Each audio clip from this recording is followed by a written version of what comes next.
We want to do the right thing, and as we're actually doing the right thing, something bad can also happen. What would be an example of this? Well, for example, we respect individual human life from the moment of conception, and in no way will we violate it.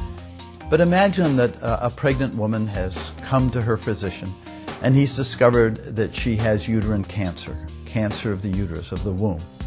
And if this cancer is not removed, she's going to die of it. But if the cancer is removed, the baby's going to die. What can we do? We're in a dilemma.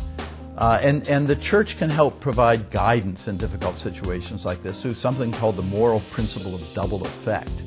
And it's brought into play when we're in a situation that no matter what we do, it's going to have a good effect and a bad effect. And so the question posed is, can I still go ahead and perform this action, removing the cancerous uterus? That's a good effect. If I see it will also have the bad effect of the loss of the life of the baby.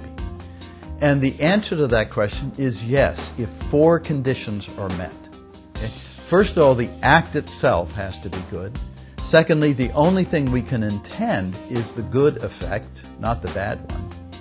Thirdly, the good has to come about on its own and has to precede the evil effect, because otherwise we'd be saying that you could do evil to achieve good, and we know that we can't do that.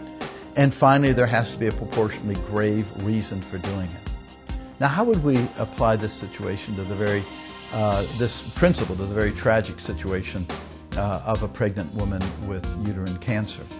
Well, first of all, we can remove the uterus because that's removing the cancer, the pathology. All we want to do, our only intention, is to remove the pathology. It's not to lead to the death of the child. We foresee and anticipate that the child will die, but that is not what we are intending. And thirdly, the good of removing the cancerous uterus isn't brought about by the death of the child. It's the good act of removing the cancer that results unintentionally, but in a foreseen way, in the death of the child. And the final condition here is that there is a proportionally grave reason for doing this. We're dealing with 2 lives here, and that therefore, if there's no other way of resolving this very sad and tragic situation, then one may go ahead and remove the cancerous uterus, even though one might foresee the death of the child. This is just one example of the sort of moral guidance that can be provided to us by the Catholic Church through its own tradition and its own millennia, actually, of reflecting on these kinds of tough decisions.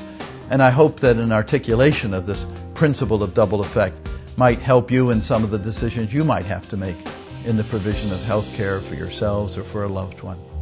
Remember, the Catholic Church is concerned above all for the good of each individual human person, for their dignity, and for the sacredness of innocent human life. Thank you, and God bless you.